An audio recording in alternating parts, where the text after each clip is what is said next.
Good afternoon, everybody. We'll get started. And welcome to this concurrent session on the building blocks for nurse clinics, opportunities for innovation in primary healthcare. My name is Linda Govan. I'm a project manager at APNA, and for the last two and a bit years, I've had the privilege of working on this project. And so today's a bit of a culmination. So we'll, rather than really go through the how-to, we're going to move to the end and hear about 4 of the clinics in their journey and how that links to some of the resources that we've developed as part of this project. There'll be plenty of time for questions as we go through, so feel free to speak up. Jeff Fuller's got the microphone and he's quite prepared to leap up and take your questions. So today we'll cover just a bit of background about the Enhanced Nurse Clinic project. We'll meet the clinics. We'll talk about how we've got to the resources that we've developed to support the uptake of nurse clinics, and then we'll hear how the clinics have applied the building blocks in their stories. And if you're in the session just before lunch, you may have heard Carolyn and Megan speak about their clinics, and we'll tease their story out a little bit more, as well as hearing from the others on the panel. And I guess actually I should start by acknowledging the traditional owners of the land upon which we meet today, the elders past, present and emerging, and again welcome you all to this session. So I will introduce the panel. First of all, I have Amanda Smith from Correct Care, maximum security prison in Barwon, or Lara. It's very exciting. When I go visiting there, I get a bit nervous, and that's great. Yeah, so they've been very welcoming. Meghan Campbell from the Teen Clinic at Bega Valley in New South Wales. Carolyn Gibson from the Memory Health Support Service at Ballarat Community Health in Ballarat. I also live in Ballarat, so there's no cronyism in that, but it's a nice place to live. And Ros Rolleston, who is from Warragee in South Coast New South Wales, has been working on a SCIP clinic, a mental health clinic for patients with chronic disease. And we'll tease out their stories as we go through the afternoon. This session does go till 3, so we've got plenty of time to cover lots of ground. So for those of you who don't know, the Enhanced Nurse Clinic project is one of 4 projects that APNA was funded for the last 3 years, and we've been working with 11 clinics in metropolitan, regional, rural and remote parts of Australia to really understand what does make a nurse clinic tick. It's one of the most frequent phone calls to APNA, apart from scope of practice questions and questions along those lines, but it's often we get phone calls about how do I actually set up a nurse clinic. So we're hoping that the resources that we've developed through this project are going to guide the process, bring some more clarity to it.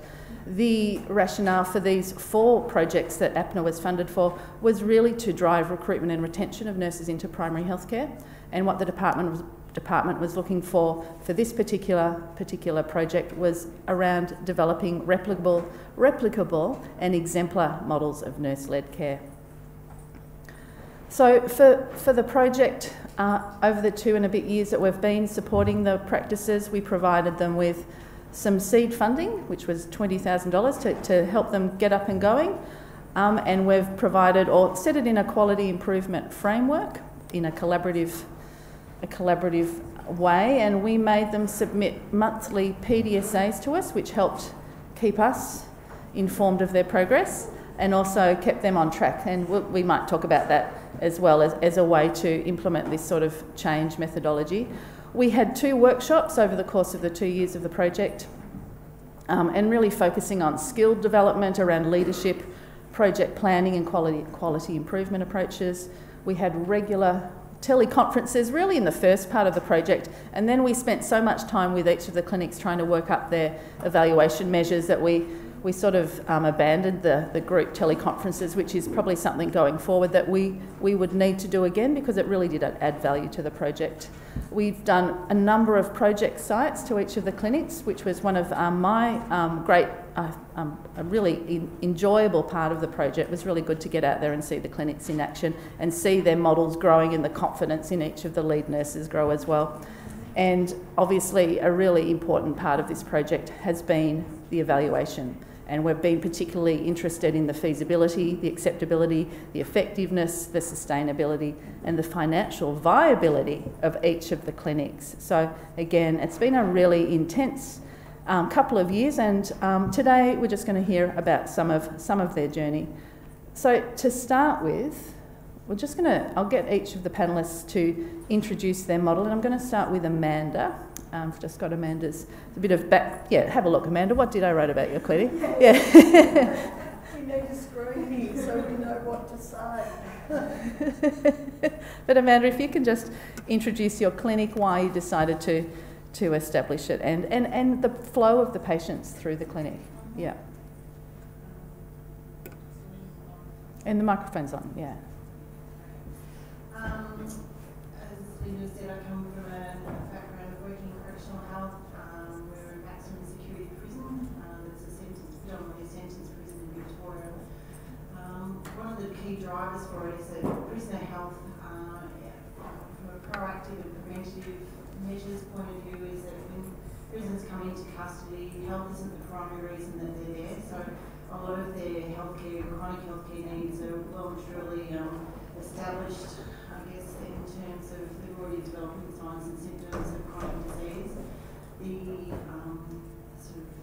The average prisoner, that might be a 50-year-old, their bodies are actually demonstrating, the illness of what you might see in a 70-year-old man. So what we wanted to do was take a preventative healthcare approach and identify those risk factors that are particularly prevalent in prisoners, such as chronic cardiovascular, diabetes, mental illness, reproductive health, and look at those risk factors between the ages of 35 to 49-year-olds and really target that age group. So that was one of the key drivers to establishing this clinic. Thank you, Amanda. And Amanda's we had 11 clinics. We've had 7 in general practice, 1 in corrections, 2 in community health and 1 in aged care. So again, around funding models, it was good to see nurse clinics who were outside that general practice funding model, just to have a look at it from a different perspective. Move on to Megan, who's already spent about 20 minutes today talking about her clinic, but just again, just a refresh for everyone in the room, Megan. So ours was a nurse-led drop-in clinic for young people. Ours was a nurse-led drop-in clinic for young people in our town called Teen Clinic.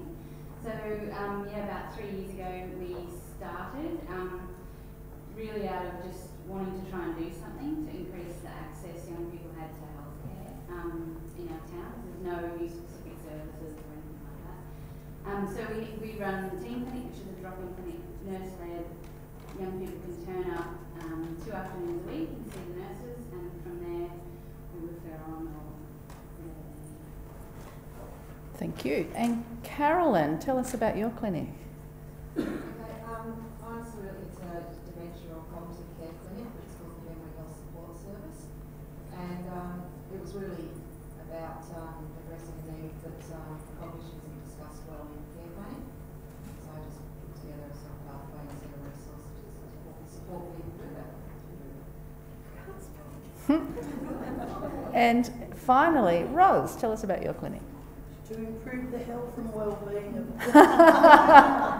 Thank you. No, that's what I wrote. No, sorry. It was really, I think every time I spoke to Linda, our model changed a little bit, because it was really about supporting people with mental illness and chronic illnesses, particularly because of their medications and the metabolic changes that happen. But with our patient population being a bulk living facility and a low socio-economic area, high Indigenous population, very quickly we realised that what we actually needed to be doing was to be having person-centred care for people at high risk of or having mental and chronic illnesses, because that allowed us to start seeing and preventing mental illnesses from developing in people with chronic illness, and the other way around, to prevent chronic illnesses happening in people with mental illnesses. Yeah, thanks, Ros. So we've had the pleasure of working with these, 11 sites over the 2 years, and again, as I said, we've learnt a heck of a lot from them and their experiences.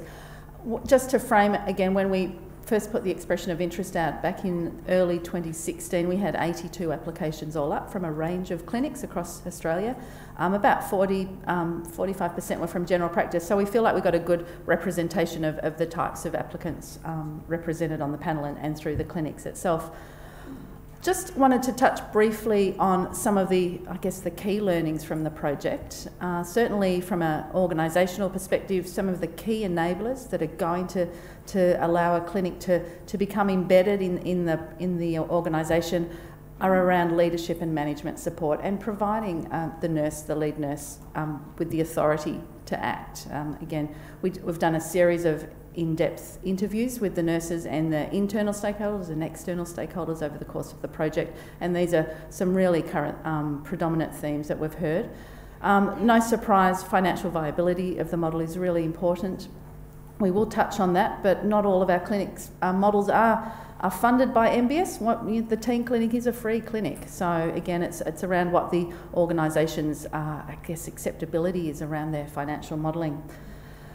Engaging the team and workplace support. This was some of the key learnings for the project teams, and we'll explore that as we go. But I think one of the things that we know is that nurses are often tasked with setting up their clinic on their own. Go and do it, off you go, see how you go. Unless the team's engaged in that process, it's unsustainable. And that's, again, one of the key learnings. Networking support outside the organisation, very important, making sure that you're linked into your PHN, to peak bodies like APNA, ACN, whoever they might be. I shouldn't probably mention ACN at this conference, I'm not sure. But yeah, lots of peak bodies, the National Asthma Council, all that sort of thing. So making sure that you've got that support, that's really important. Having protected time, we probably can't emphasise that enough. It's really important for the nurse to be given project time. What we did see with this project was, despite the funding that we provided to provide protected time, often the lead nurses were working well outside of their own hours, emails on the weekend, after hours. Megan's particularly good at emailing me about 11 o'clock at night, it would seem, and I always email her back, but we've got into this bad habit. Sunday morning. Yeah.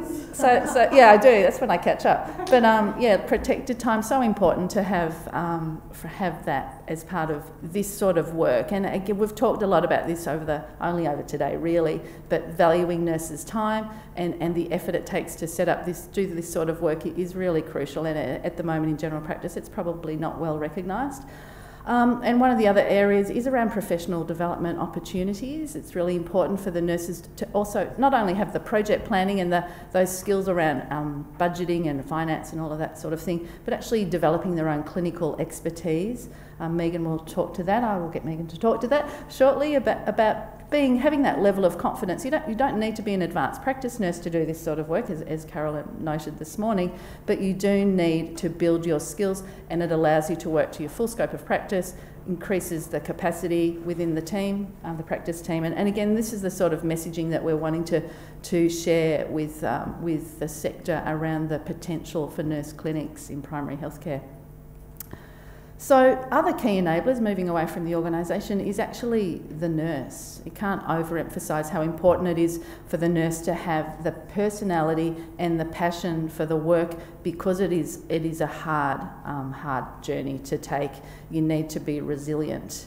And the opportunity to take on this sort of work, and I have seen the development of the lead nurses over the last 2 years, but the increasing their confidence and their skills through the professional development and just through their experience of taking on this piece of work and actually leading it, it's quite astounding. If I can reflect on Megan at the beginning of the project and her presentation today, it's poles apart in confidence and expertise, and it's really quite, it's just really exciting for me to be involved in this project and for all of you, but it's pretty terrific.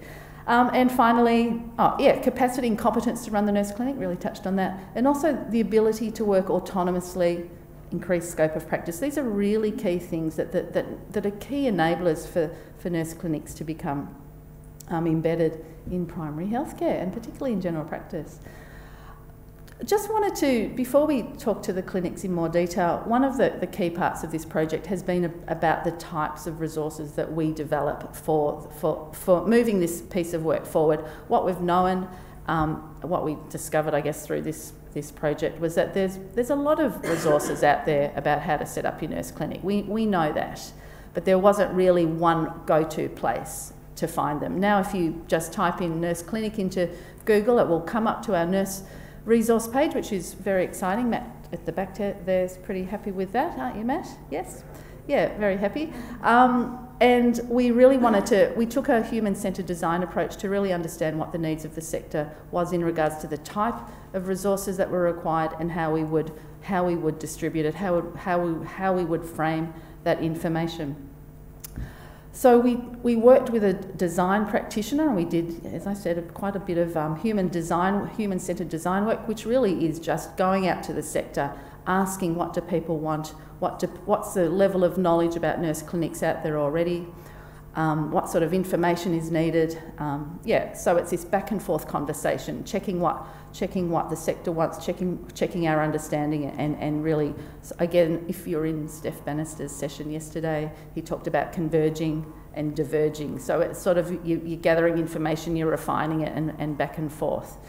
So a couple of the things that we did discover, or that we, I guess, learnt about the reasons that discourage the uptake of nurse clinics in the sector, certainly from the perspective of general practice, was that there was a lack of understanding of what a nurse clinic is and the systems and processes that actually are behind a nurse clinic. There's a lack of understanding of the potential of the types of models and the financial modelling that can support nurse clinic uptake, and also a lack of understanding of the expertise required of the nurse to take on that sort of work. So there was, a couple of other areas that discouraged the uptake of nurse clinics. Was certainly a lack of resources which provide an easy to understand end-to-end view of clinic setup.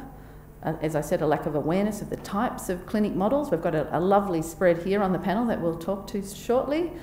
The fact that, as I said earlier, nurses can't do this sort of work on their own. It's really necessary to bring the team along on the journey. And nurses also told us it's very difficult to access. It can be difficult to access training, as whether it's getting time off work or affordability. These are some of the barriers or discourages to the uptake of nurse clinics.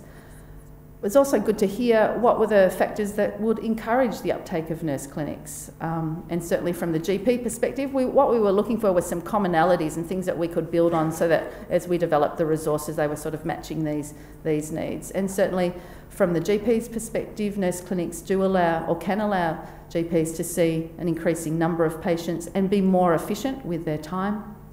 And it also does create positive change in local patient communities. The teen clinic's a great example of that. From the nurse's perspective, the benefits of nurse clinics are definitely around the health benefits for patients, the nurse's sense of contribution and contribution and team play, the sense of self-determination and the ability to work to their full scope of practice, and actually being able to, particularly in general practice, being able to do the type of care that we often go into nursing to do. So we're really interested in that. And certainly when we went back out and said, well, what's the type of content that you need? What's, the type of information? Again, it's probably nothing new, but it was around how to identify your local population health needs, how to build a business case, how to put a budget together, how to engage with your key stakeholders. What's governance? How important is governance? How to take on leadership roles and how to negotiate for change. Accessing professional development and evaluation, actually how to show the effectiveness of your clinic. So taking all that and putting that together and trying to understand what that could look like, we ultimately grouped the information into 8 building blocks for setting up your nurse clinics. Hopefully there's no confusion with the 10 building blocks for setting up your healthcare home, but certainly for us this provides a really nice framework for ordering the sorts of steps that you need to take when setting up your clinic. What we do know, or what our messaging behind this, is that it's a modular approach. So it's not a one-size-fits-all approach for your clinic. It has to be contextualised for your own needs. But if you cover off the different elements within each of the building blocks, your chances or opportunities to successfully embed your nurse clinic or start up your nurse clinic are more likely to be successful. So I guess, I mean, they're fairly self-explanatory, the building blocks, but a clear plan is about identifying the opportunities and creating the plan. Funding, again, self-explanatory. How are you going to fund the clinic? Is it going to be sustainable? Obviously, that's one of the big questions around nurse clinics in general practice is, are they a sustainable model? Location and facilities. If you haven't got the room to set up your clinic, then you really, you know, you're going to be challenged, aren't you? Staffing in HR, there's quite a few things under staffing in HR. One of the key ones for us is really around roles and responsibilities. I think that's one of the key learnings from the project. And also stakeholder engagement, some really important things to think about there. Best practice, evidence-based. How are you going to, what's going to inform your clinic model? It's really important that you have an evidence base behind your model. Patient engagement not only covers how you bring patients into the clinic, but it's actually how you work with them. So around your care coordination skills in motivational interviewing, health coaching, that sort of thing. So that's quite a comprehensive area there. Systems and processes. What we've found with the project is the clinics generally, they sit within the usual systems and processes of the clinic. They don't sit outside the norm. And evaluation, really important that the clinics understand from the very outset, and linking this with setting your measures when you're developing your plan. How are you going to evaluate it? We talk about what does good look like, what does success look like to you as the clinic. You can evaluate your own clinic, you just have to be clear about what is important to you. So we we went along and developed some visual resources, and these all sit on the APNA website and they're all free, but we asked the clinics to describe their journey in line with the building blocks, and we'll talk about this shortly. But again, these are just a really nice taster of some of the key decision points that each of the clinics made in regards to the building blocks. And actually I don't even know if that's particularly easy to read, but they all look like this. I'm just going to flick right through them, and yeah, but again, you can print these off the website. I've also got a patient flow for each of the clinics that talks about the patient eligibility, what happens when they come to a reception and what happens when they see the nurse, what do you need to document, and possibly of great interest is, what are you billing?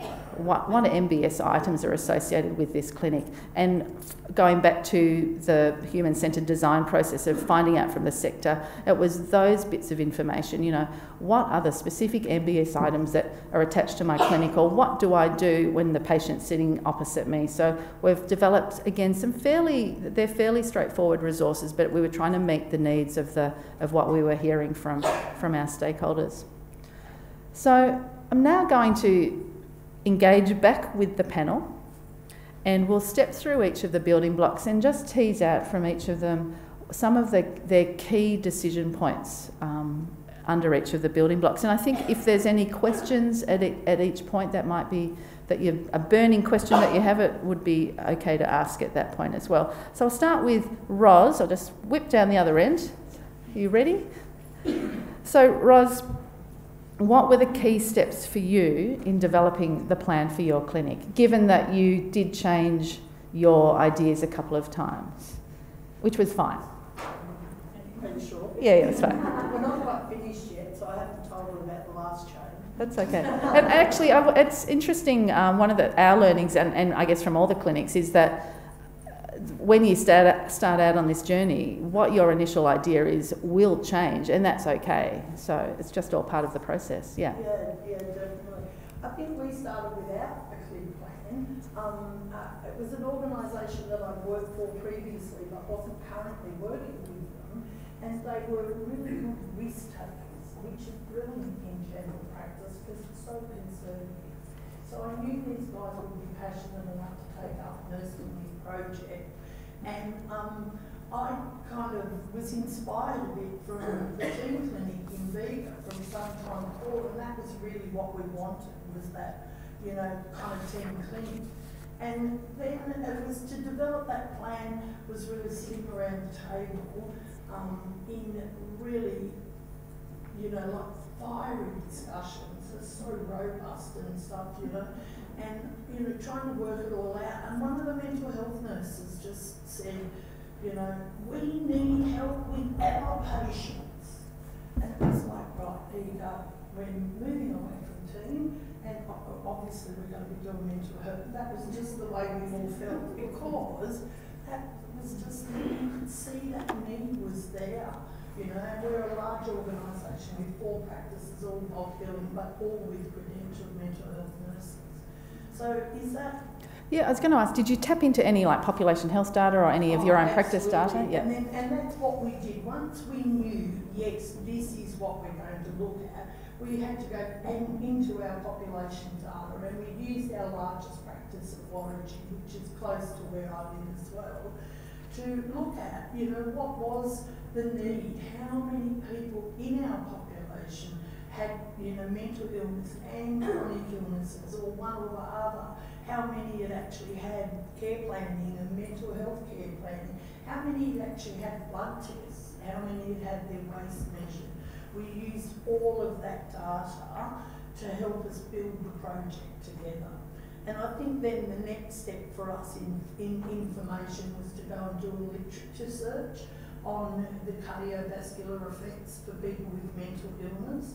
And that was really crucial for us, because people with mental illness can die up to 20 years earlier than people who don't, and it's because of cardiovascular disease.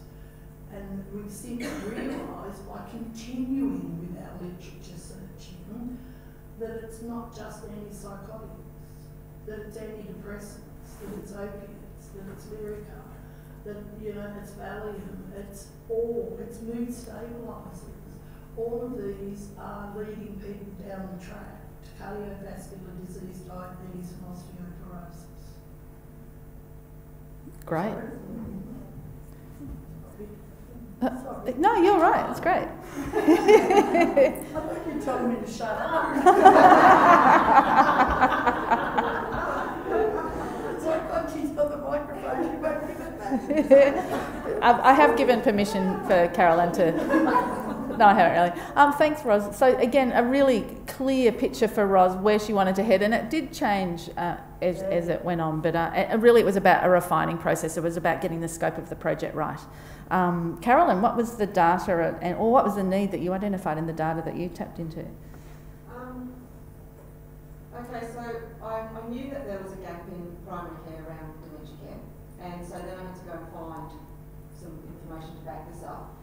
And I knew the population data, and I looked in our regional data as well, APNA, just to see what the level of dementia was. One of the problems with dementia, of course, is it's always underrepresented in our population data because it's poorly diagnosed. And so if I looked at the prevalence of our GP clinic, there should have been 94 people roughly that you expect to see have dementia in their records, and there was 3. So I knew that there was some space there as well.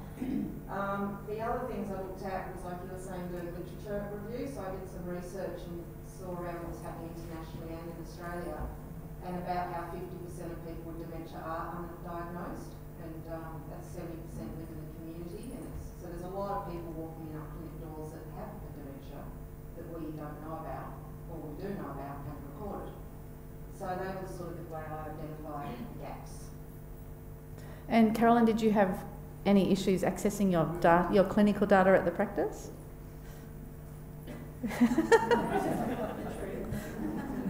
Yes. We've spoken to you far too much. I know, I'm just using it all today. I do. There was some issues.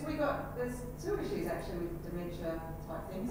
One, a lot of the medical software doesn't record all the diagnoses. So we use ZMed, and I can't remember which ones we can and can't, but I know that Alzheimer's we can put in, memory we can put in, but for example you couldn't record vascular dementia or cognitive impairment, for example. So there were issues on that side of recording data. And then the other issue was getting access to the tool, the PenCat tool, and being able to get the permissions through all the multiple layers, the permissions then to be able to run those reports myself. So yeah, I had problems. Yeah, and I think again this process allows us to not only explore what went right, but what was difficult, because this was a really tough journey for the clinics involved. Megan, what was the need that you identified, and did you tap into any of your own data, local population data or practice data? So the need was just a general feeling in the practice that there was a lack of youth services in our town, and so we knew there was no youth services. We knew that young people were dying, and we just wanted to try and improve access they had to healthcare. As far as getting data though, because we were opening a clinic that was for everyone, they didn't have to be a patient of our practice. We couldn't really pull data from our practices as a baseline really. At the time, our council put out some sort of youth reference document that they made. We didn't know they were doing it, but it came out, which just had a baseline data on how many young people between this age and that age were in our area. So that was really useful for submitting to, our grant. So that sort of supported some of our themes on a need. But yeah. And certainly part of the expression of interest process was that they had to establish a local population health need, and so we could see that there was some thinking behind their application, which was really important. Amanda, what was the need that you identified? As I mentioned before, we did a little bit of research as well, which did identify around, what I said before, that the physical condition of a 50-year-old male prisoner was equivalent to that of a 70-year-old. With male prisoners, or with all prisoners when they come into custody, they have a health check done, and so we know what we know. We know if they disclose or get diagnosed with a chronic health condition, we know that, but what we didn't know were those that were potentially at risk of developing a chronic health condition, and that's what we didn't know. So we really wanted, after trying not to get the whole prisoner population, which was initially what we wanted to do. It was too hard and it wasn't going to be manageable or achievable to try and do a whole screening of the whole prisoner population of our prison, but really to try and target the high risk age group, and with the knowledge that they're going to be going back out into the community, so at least if they've got a knowledge that they're at high risk of developing diabetes or a cardiovascular or mental illness, that they were aware of that also, so they could put some strategies into place to either flag with their GP, or that they can engage some strategies to be aware of that and try and manage that themselves. Yep, thank you. Okay, so we'll move on to the next building block. Again, and just remember, there is no particular order for the building blocks. That's a really key part of the messaging behind this process, but we'll just ask the questions that I've prepared today. So I'll go back to Ros. What were the best practice guidelines you based your model on? Because I know there was a number. Yeah. Yeah, we, I suppose the first one was our literature review, and like Caroline, we looked at international data, get some really good ideas on what was happening overseas and stuff as well. But when it was a Medicare local in our area as well, they did a lot of good data on our population. But really, the standard guidelines, the New South Wales Mental Health Commission put out their document, in the year that we started, so that was a really good basis, because doctors like research, they like things in black and white, and when you can show them, the official document, and the New South Wales Mental Health Commission is a really good document on what care should be provided and how it should be provided to people with mental illness.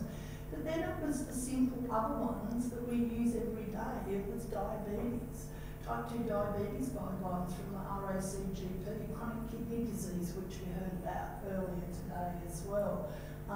We use the COPD guideline. So all those standard things that we have around, but using some specific mental health that would help us. And we also had a validated cardiometabolic screening tool, which was really very good. It was one that's used in New South Wales Health, and it was Curtis et al. That did it in about 2014, I think it was.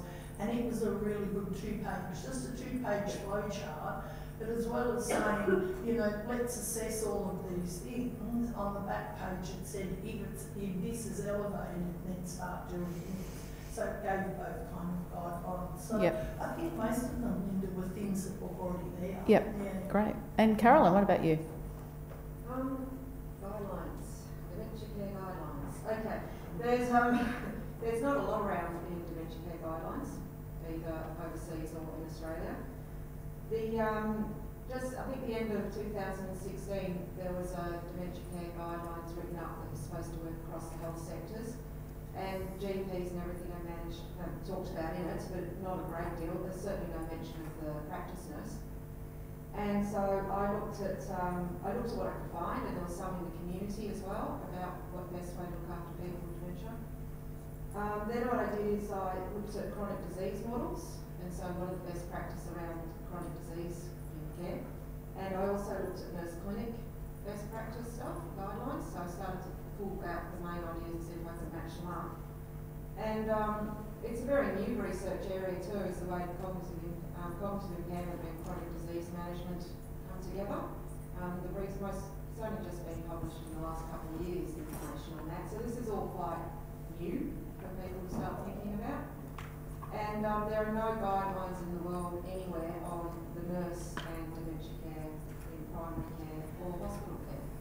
So, yeah, just trying to keep the eyes out all the best stuff that I can find, really. Yeah. And Megan, what about you? Did you have any guidelines that you based the model on? I think for us, probably two things. The first thing was making sure we had a really, really good understanding of the laws of consent and age of consent, because that was everyone's biggest concern when we said we were going to do this. Oh, we can't do that. So once we all felt a little bit more comfortable with that was a big part of the thing. We had to get over that and understand that really well. And then it was training nurses. So making sure that the nurses were trained up and skilled up, and just accessing all those resources that are already there. So just knowing where to go for all those STO guidelines. Yeah. So they're all out there, and most of ours was about knowing where to find those things and upskilling the nurses. Yeah. And we've on our website on the resource for Bega, we've put some more detail about the consent issues that you can have a look under the building blocks if you want some more information on that. Amanda, what were the guidelines that sort of informed your model development? Yeah, similar to these guys, acknowledging that there's a lot of assessment and validated tools already out there. What we didn't want to do is just reinvent or to invent our own. So the RSEGP guidelines, the F49 Men's Health Toolkit was a really good reference guide for us in terms of what we should be screening for from a preventive healthcare perspective. Utilising the tools that Ros was referring to with the cardiovascular risk assessment and the diabetes assessment tool. But what we did then was in collaboration with one of our lead GPs was to look at all those tools and then put it into a screening tool that would work for us. So that we have all the information within the one assessment toolkit for us, so which worked well. Yep, thank you. So you can sort of see the models are developing, and they're quite rigorous in the supportive framework that they've set themselves up to run the clinic. So what the next issue, probably one of the most important ones, is how are you going to fund the nurse clinic? Obviously, when you're going to talk to your key stakeholders, you need to be able to have that argument or that discussion, not argument, just discussion around the funding. But we'll go right back to Ros. When you were thinking about funding your clinic, what were the key things that you knew you had to discuss with your CEO? And if you can describe the funds, the MBS items that you use. I suppose this is a good question for the audience, actually, Linda. For all the general practice nurses in the room, what would be the item numbers that your GPs and managers would jump up and down about? I can't tell me.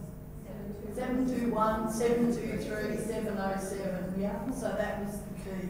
Let's, grasp a hold of these, and this is the language that we're going to use. Yeah. And along with that comes what we hear a lot in practices, that nobody does 97s, the 10997 and the 10987. True form was the practice where I was when I was using that as well.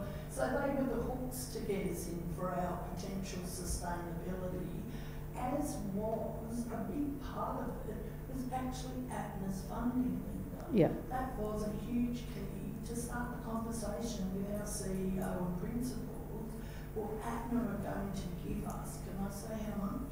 Yeah, I think I've already said it. Yep. Oh, yeah, so we've got, they're going to give us $20,000 for something that we can, we can just reorganise what we're doing to kind of help us through this as well. So that's a key factor. If you can find a bit of funding and stuff, I think that was really important. And then it just kind of, exploded from there.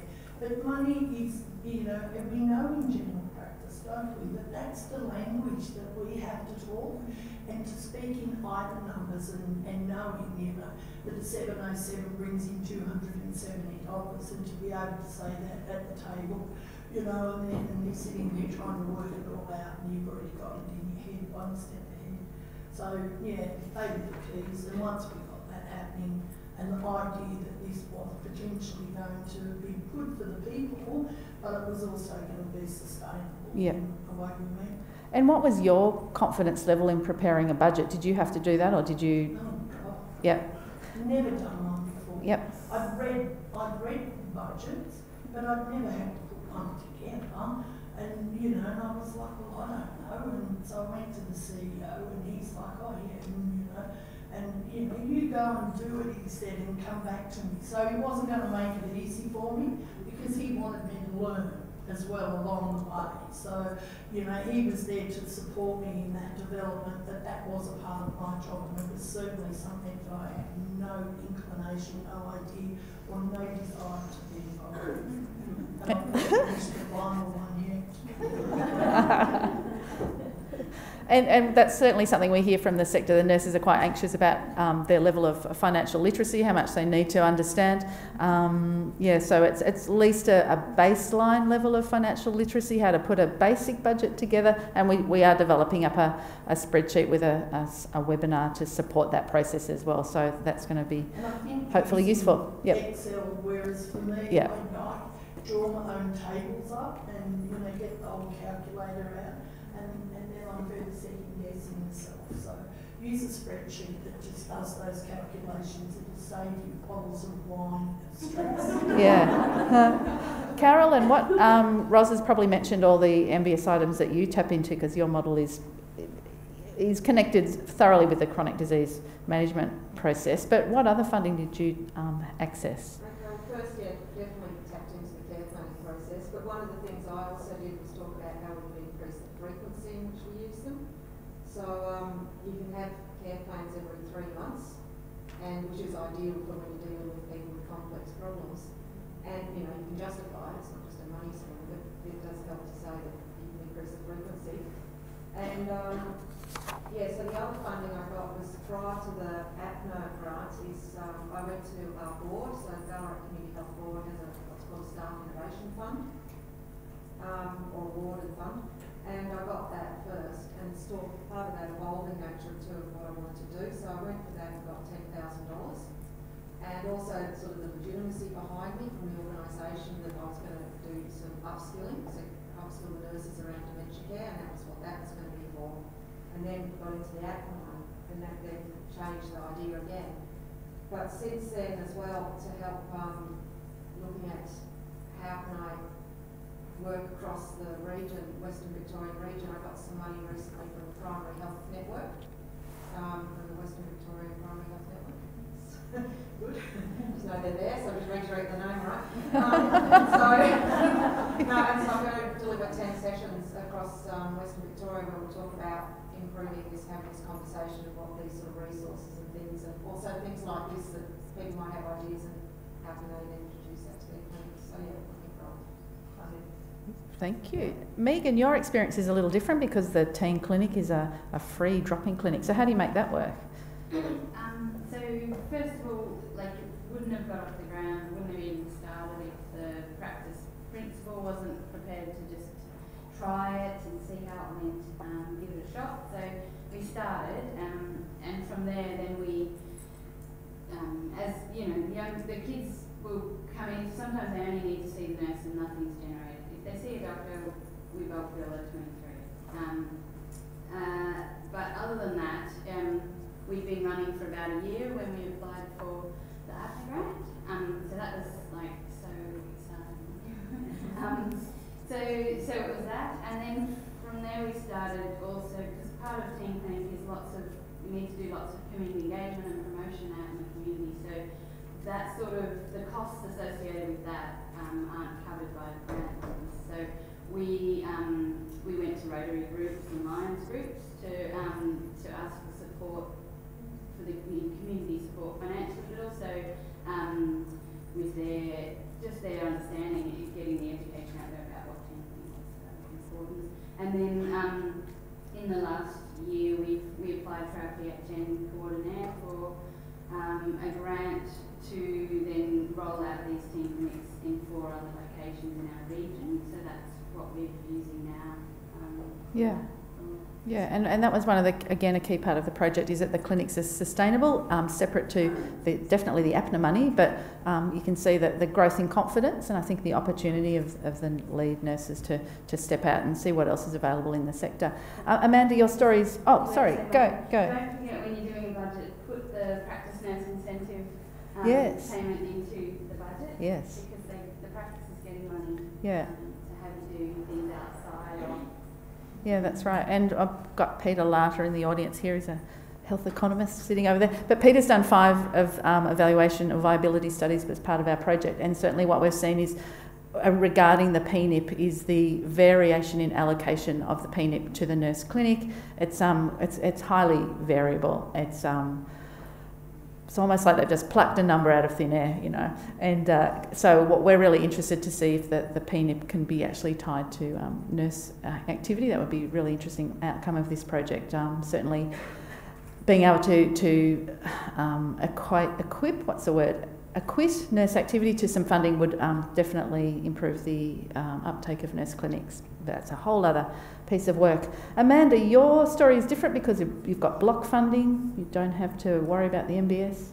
Oh, that's it. We're in that position that prisoners aren't covered under the National Insurance Scheme, so we don't have to, when I say worry about Medicare, we don't have to attribute any of the allocations of service to an MBS number. The way in Victoria particularly is the way our contracts work is based on contracted nursing hours. So provided I could deliver the clinic within our current nursing contracted hours, we could establish a sustainable clinic. In order to, I guess, sell it to the Department of Justice and to our organisation, it was around not about what it was going to cost them, but what we could actually save for them in terms of patient outcomes down the track. If we're identifying earlier, then obviously there's a saving not just within the prison system, but obviously back into primary health as well. Yeah, so lots of learning here around the funding models, and again we've explored the MBS items that each of the clinics have built, if you're interested in that part of it.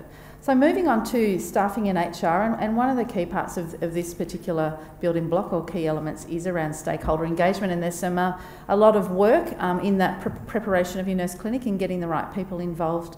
And I might start with Carolyn this time around, Carolyn's got I should have put it here, I don't have it, but Carolyn's got about a lot of stakeholders that she's engaged with, but maybe you could just start with your key stakeholder and how you approached that. Yeah. I think it was interesting listening to Ros and the others talk about when they had the idea, they're sitting around a table and there's a few team people bashing out an idea. I think one of the challenges for me is it was sort of my idea, and it sort of always felt a bit like it was difficult to engage others because it wasn't a group generated idea. And part of that is the whole nature of the thing I chose, dementia. Looking at dementia is people don't talk about it. So one of the key things for me was to try and, I was really fortunate though to get that board backing, because that did give me some legitimacy to stand up and say, listen to me, I've got something to say over here. But then I approached, we've got a geriatrician, Mark Yates, in our region, who's, how would you describe, a bit of a mover and shaker, has the political talk. And he's a consultant geriatrician with Competence, which is our dementia diagnostic type service in the hospital, an outpatient service. And I went and met with him, And at first I was too scared to meet with him, so I took a friend and who knew him, done some work with him. He's one of those people that's just got a lot of presence, and I know that he works up and goes on advisory groups with governments and this, that and the other, and gets lots of money for funds, so I was a bit anxious about meeting him. But, and the first time he looked down at my idea was that I wanted people to start talking about dementia more in primary care and do things. He actually said I made him anxious because he thought we'd be sending everyone to cabins for a diagnosis. But in the end, we've built this amazing relationship, and I certainly wouldn't have got as far, anywhere near as far, without his support and backing me, because he's given me and what I'm trying to do a credibility that I simply would not have got by myself. And it's been really valuable because he's done something more in that he's linking the healthcare sector, so we're looking at not just what's happening in primary care, but how that's working with the diagnostic service within the acute sector. And he's also been talking us up as he goes to research meetings and other things, and I'm getting feedback from other people that are there about how wonderful he thinks practice nurses are. And I mean, this is such a shift. I mean, this is worth the $20,000 grant. Because, can I say one quick thing? When I first met him, he drew up on a whiteboard, this is our first meeting, and he said, he was talking about what the value of the nurse was, and on the whiteboard he drew a line, and then he wrote practice and a PN and GP, and he said, well, you've got to admit it, and then he just put cents next to the practice nurse and dollars next to the GP. And I didn't know what to say because I was ultra intimidated by this stage, but he's completely shifted, and he says that to me now, and so I just think it's wonderful, so hopefully the benefits have gone both ways, but yeah, having him on board is great. And he still is on board. So, well done, Carolyn. I'll just stick with Carolyn for a minute. Don't. I'll get to you all.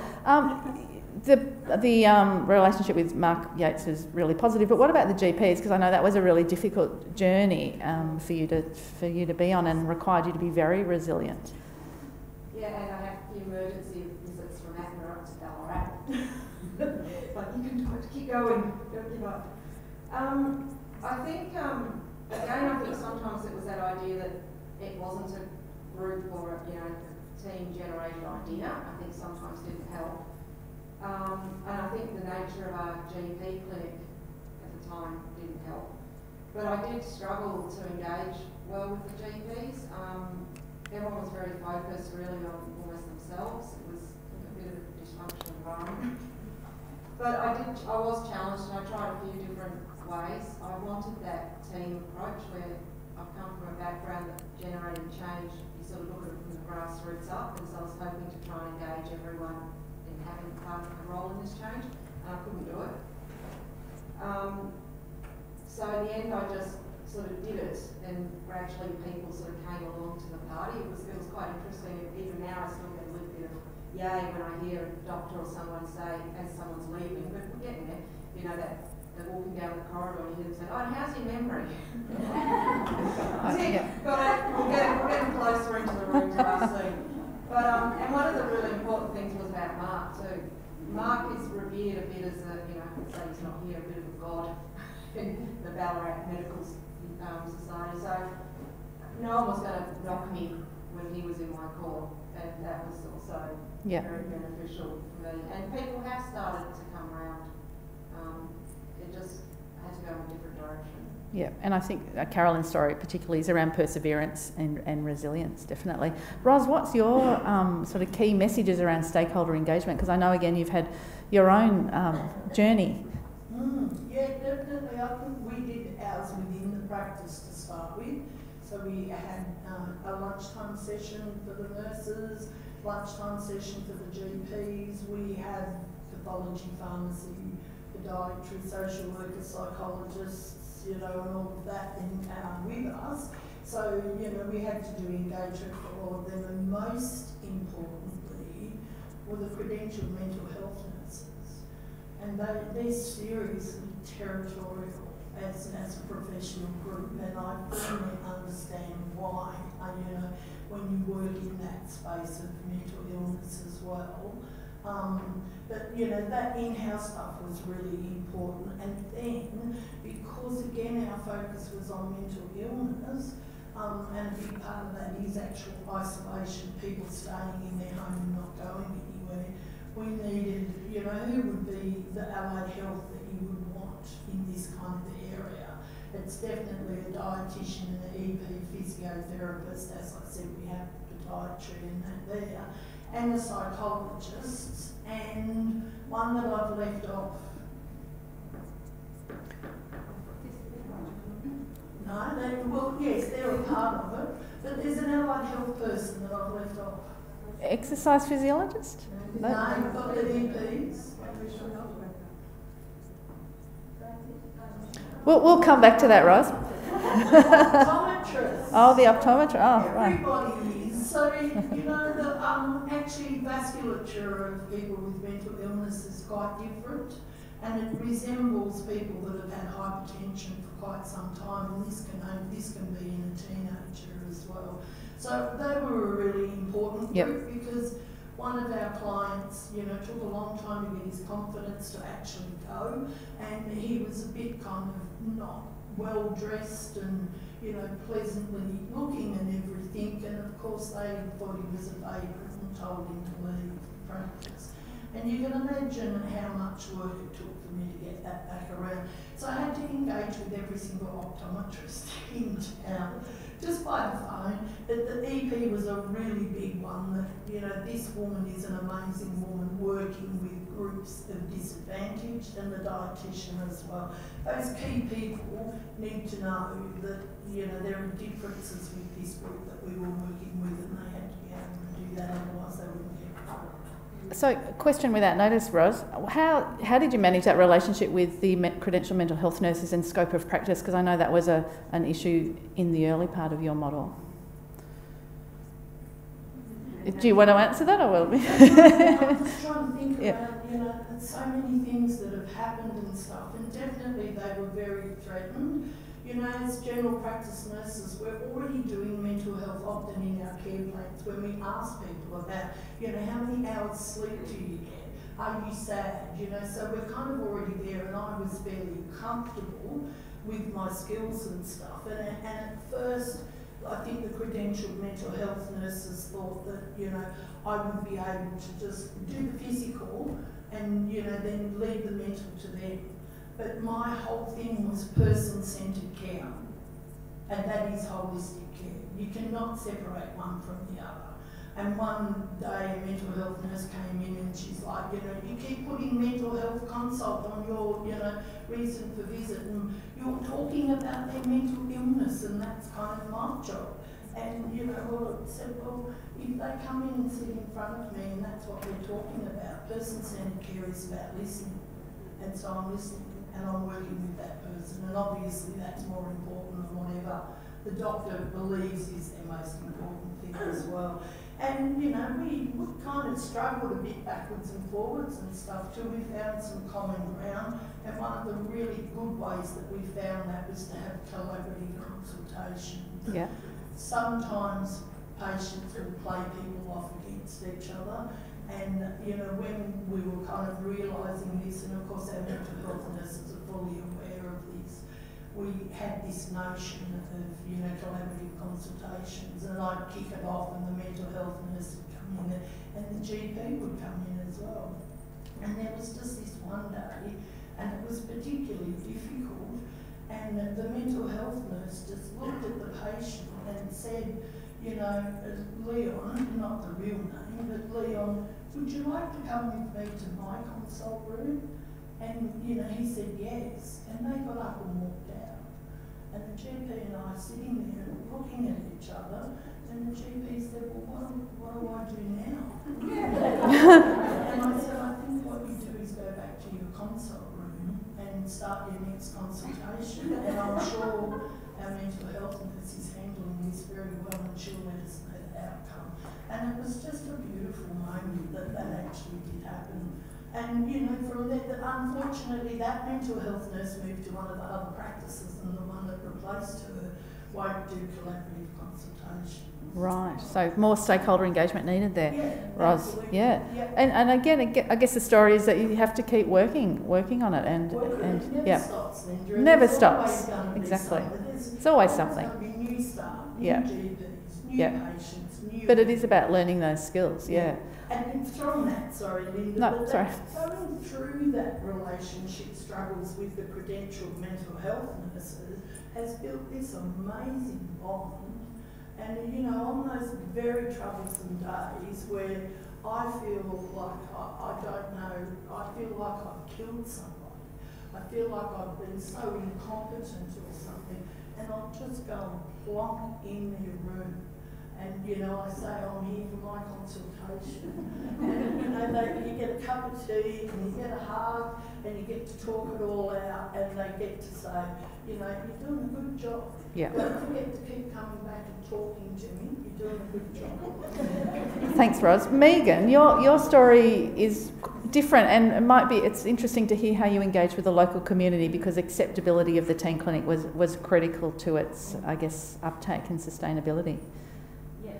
So first of all, we started our teen clinic, you know, not knowing a lot about nurse clinics really, and we didn't have our whole team on board when we started, so it wasn't easy, it wasn't perfect, but we started, and over time our whole team is totally on board now. But it was a tricky process, and it wasn't always easy. But then right from the start, we had to engage the local community. So key stakeholder was building a relationship with the high school, so that the high school, both the staff at the high school would understand what we were doing and trust us and see a referral pathway there if they needed it. And obviously engaging the young people, which is tricky and scary, but one of the big things was the general community. So when we started, there was a lot of suspicion around what we were trying to do, and people were going, trying to get kids to go to doctors by themselves, what is this, and there was quite a lot of suspicion, and we've noticed that has changed too. So that's been through that building, community understanding about what we were doing, so through Rotaries, but also attending local events, just sort of having ourselves out there to be able to explain to them what it is. And so we've really noticed that change over time, and now we find people stop us in the street and go, oh, that's really good what you're doing over there, so just people who don't have kids that age, people who do, it's just, or parents will stop and go, look, I know my kid came, I don't know what they came for, but I'm really glad they're there. So just that general community was And you were quite anxious about that at the beginning, weren't you? Yeah. And now they're everybody's on board. Yeah.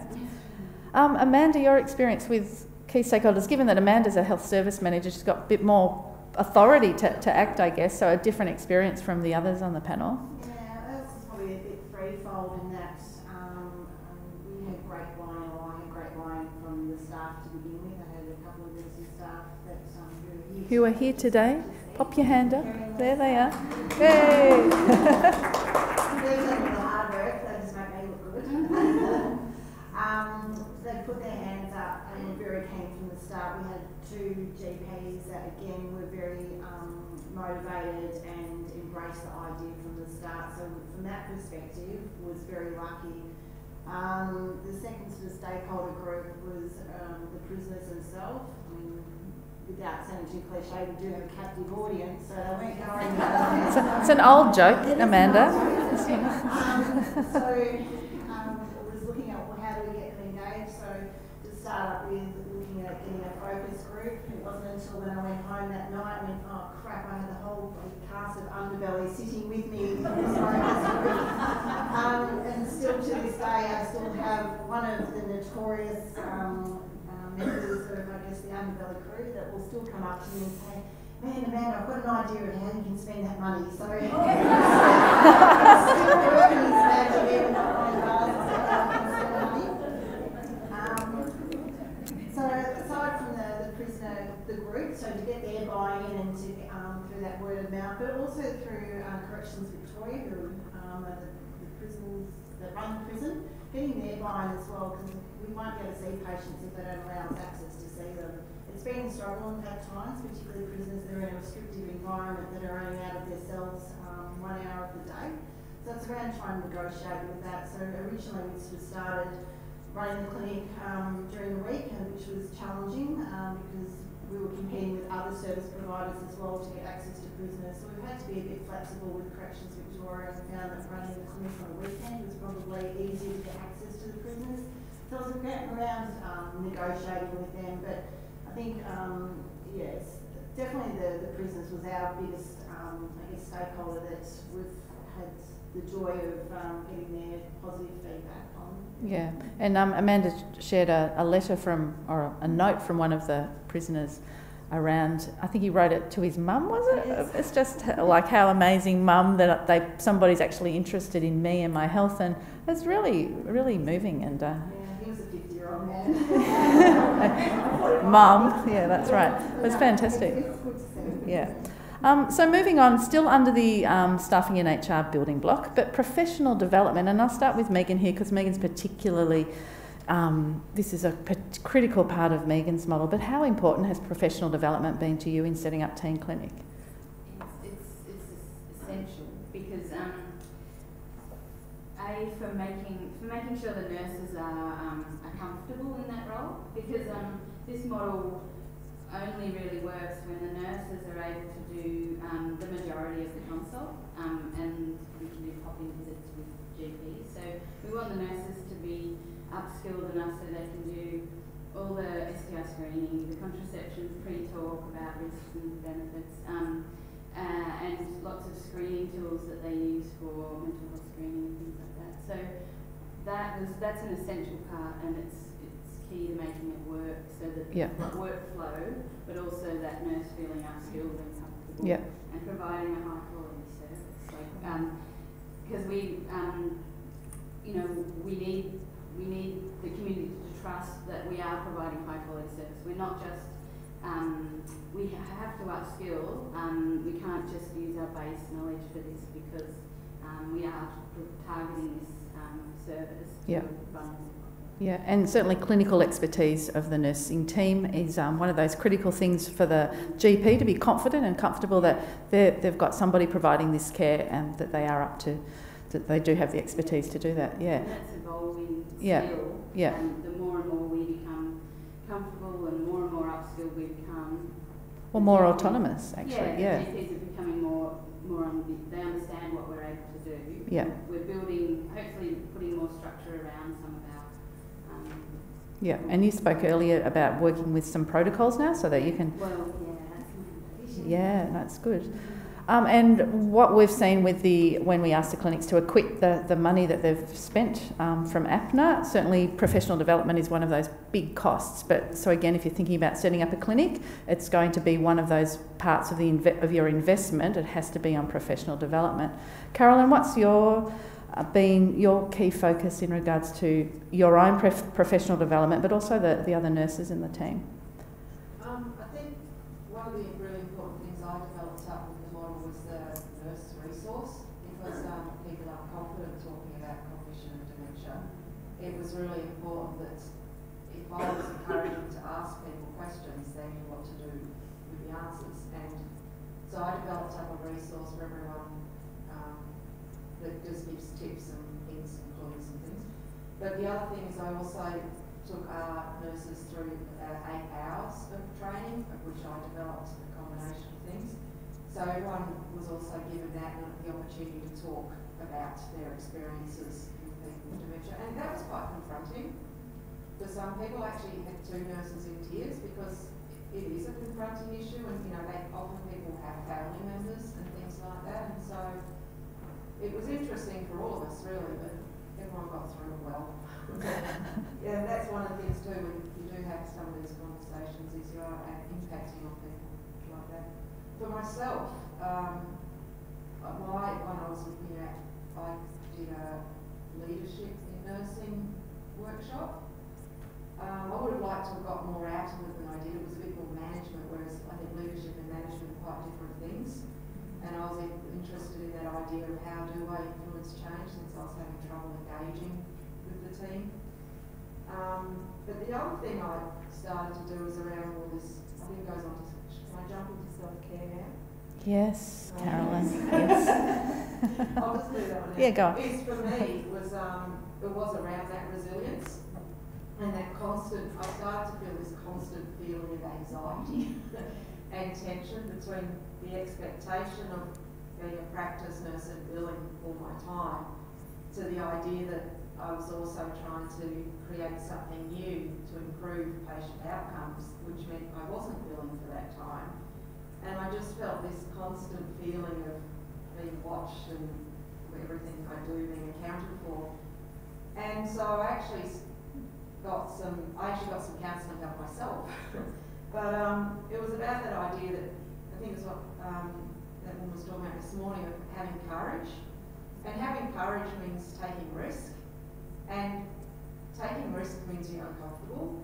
And then you've got to live with that discomfort and be brave and get through it, knowing that you have got, what you're doing is right. You've done the research, you know, you've got the evidence, you know that there's a group out there that need help, you've got the idea, you've got the support.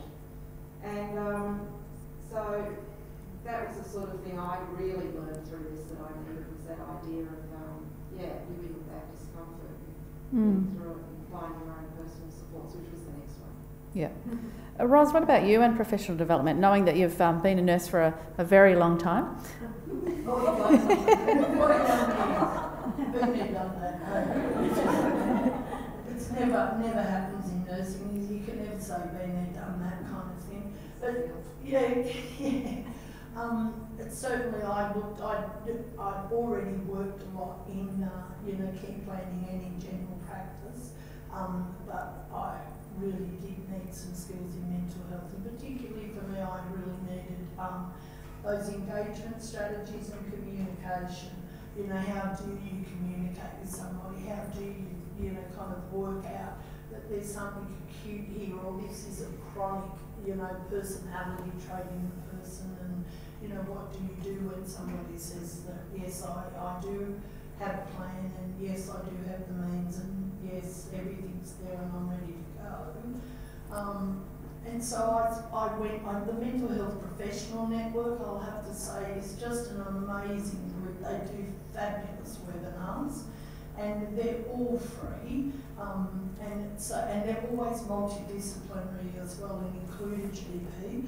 So they were a big help. We have at Wollongong University Project Air, it's a big psychology department working in borderline personality disorder, and they actually did a workshop as well. So I just kind of kept my eye out for anything that was around, close enough by or accessible for me without me having to spend money to kind of, get there. Yep. Because the biggest difficulty for us was, I was the only nurse and I was getting those skills, and we did want to mentor somebody else, but nobody else wanted to be mentored into the role, because everybody fears that mental health is such a,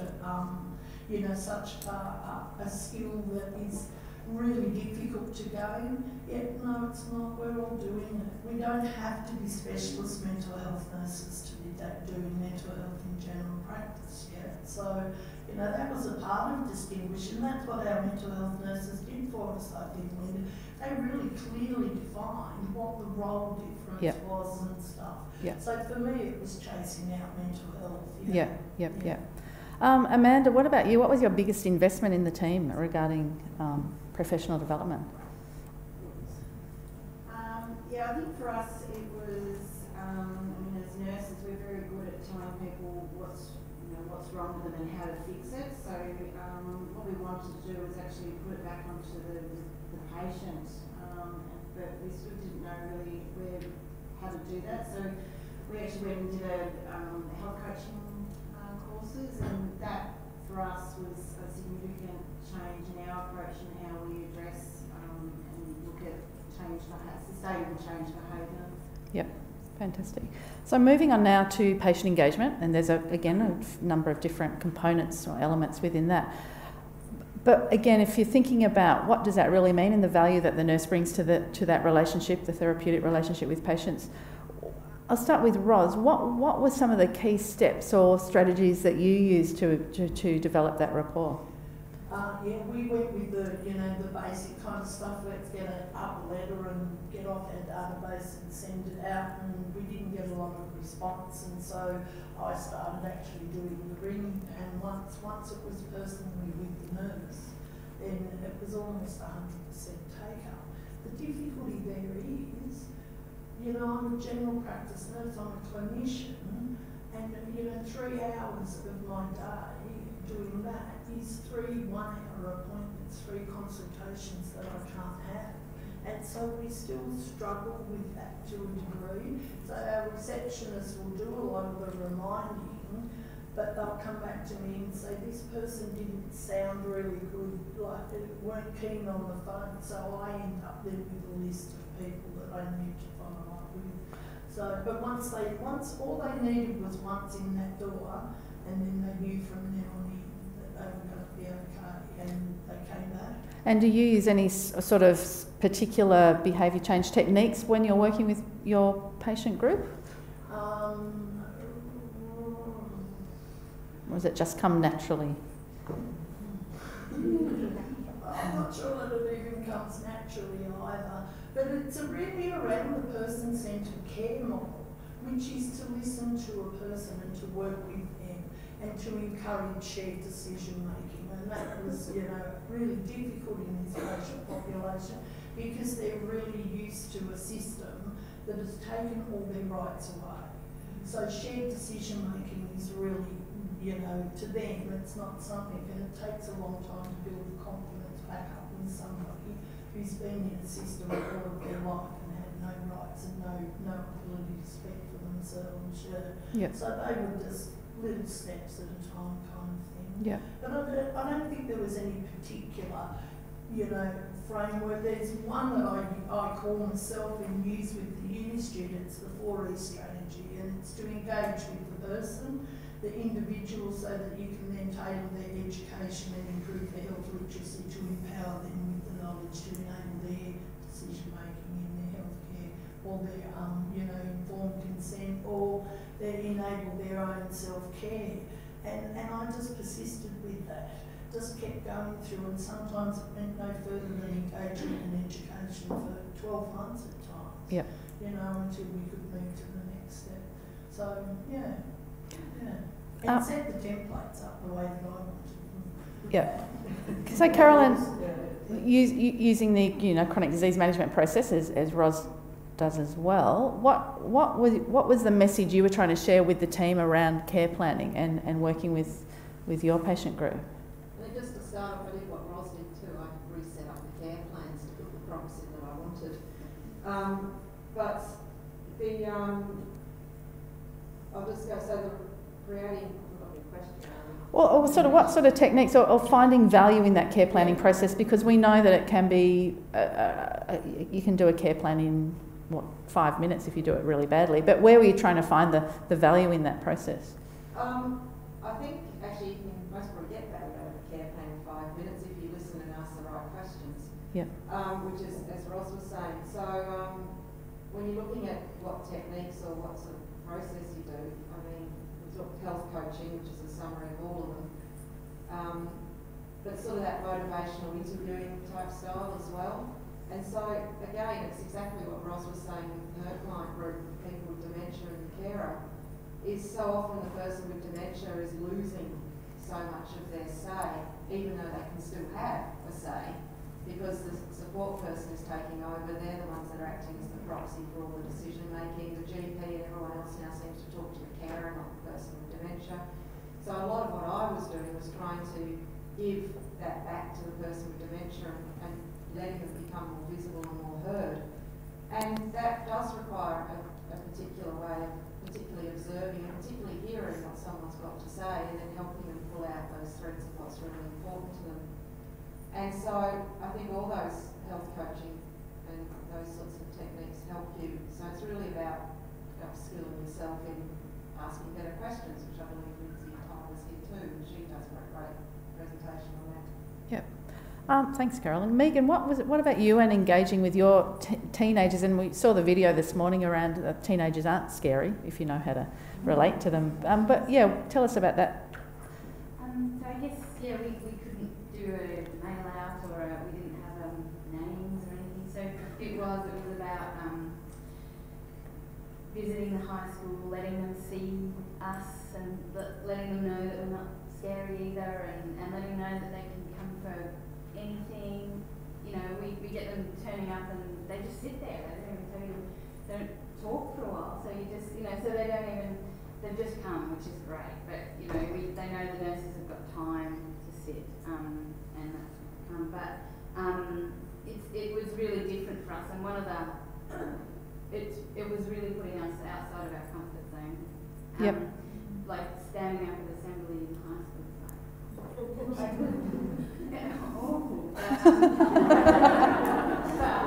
we just kept that vision that we wanted them to access healthcare if they wanted it, and so it was that sort of stuff, and lots of that. When we're rolling out these other clinics, what we've all noticed is that is the stuff that's very, very time consuming, and it always happens usually outside of work stuff, and so that's the stuff that we need to.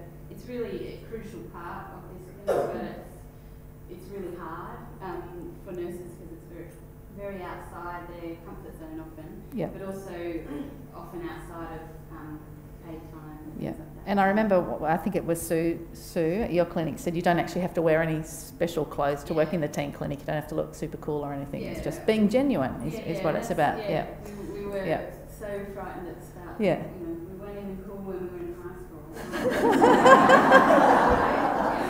But actually, just authentic and, you know, listening to them. Yeah. That's actually all they want. And you don't have to be trendy. Yeah. You just need to really be listening. Yeah. But I think that's what we see from you, that real genuine connection. Amanda, you talked about the health coaching. Is that probably the most critical part of how you engage with your prisoners, patients, captive audience? Yeah, definitely. I mean, Govan Prison, for those of you that aren't familiar with it, houses the state of Victoria's most violent offenders. So that's why it's so exciting to go there. Yeah. So you could be sitting in a room with an enforcer from the rebels bikie gang that's used to kneecapping people, and was just in there thinking, I'm just going to back away slightly now and keep my knees hidden in case I say something he doesn't like.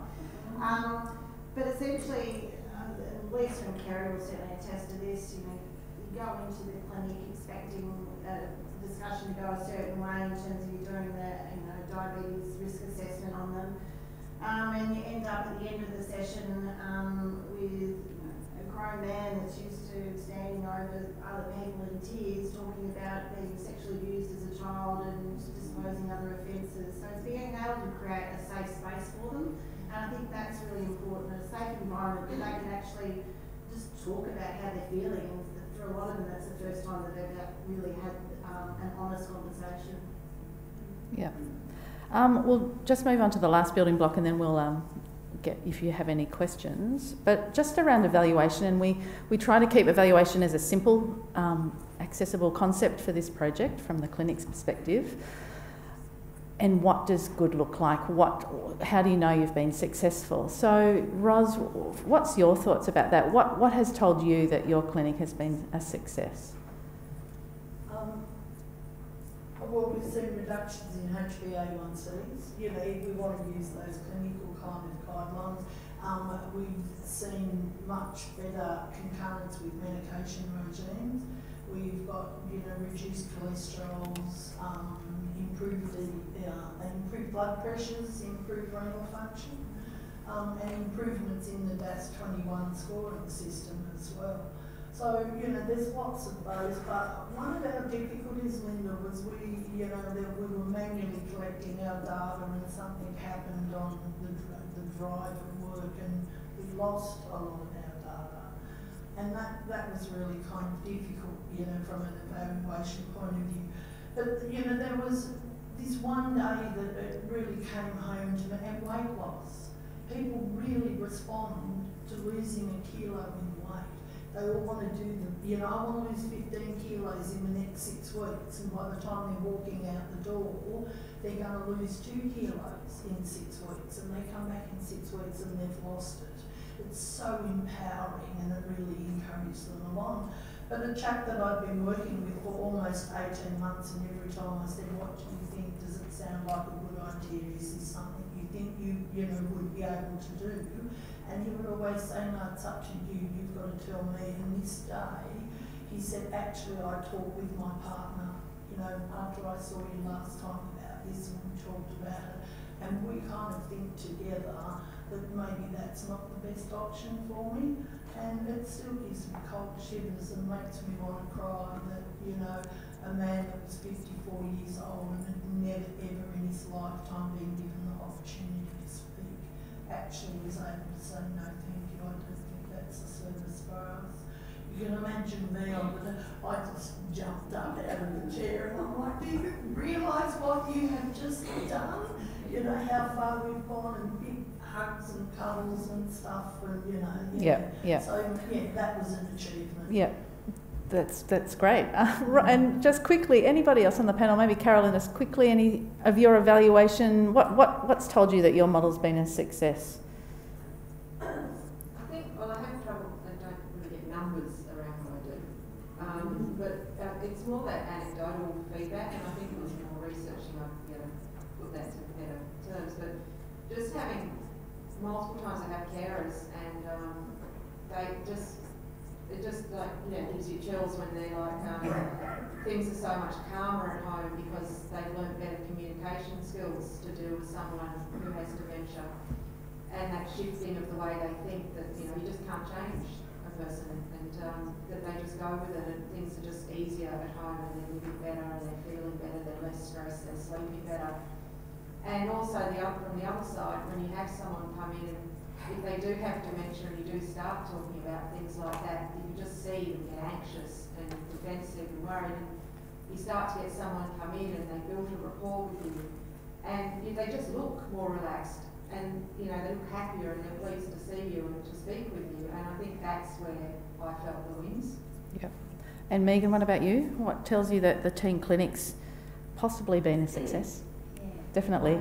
I guess we can't measure how many pregnancies we might have stopped, or how many, we can't measure that sort of thing, but we think that if they're still turning up, then we think it's a success, because even if we have one good person, and we think pretty quickly, if it was no good, word of mouth would get around, then they wouldn't turn up. Yeah, absolutely. Yeah, so acceptability, it's a huge issue, and a success for sure. Amanda, what about you? What tells you that your men's health and wellness clinic is a success?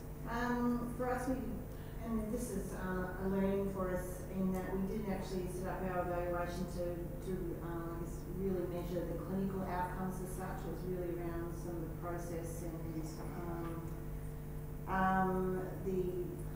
the learnings from that. So for us, we did capture some clinical outcomes, and what we're seeing is around about 30% of prisoners that have come through the clinic have been diagnosed with a new chronic health condition, which it's frightening in some ways to think that a third of what we're seeing are actually being diagnosed with something new. So I don't know whether you call that a success, but we're actually identifying earlier on, and we're certainly going to be tracking those that are coming into the high risk and high medium risk categories as well.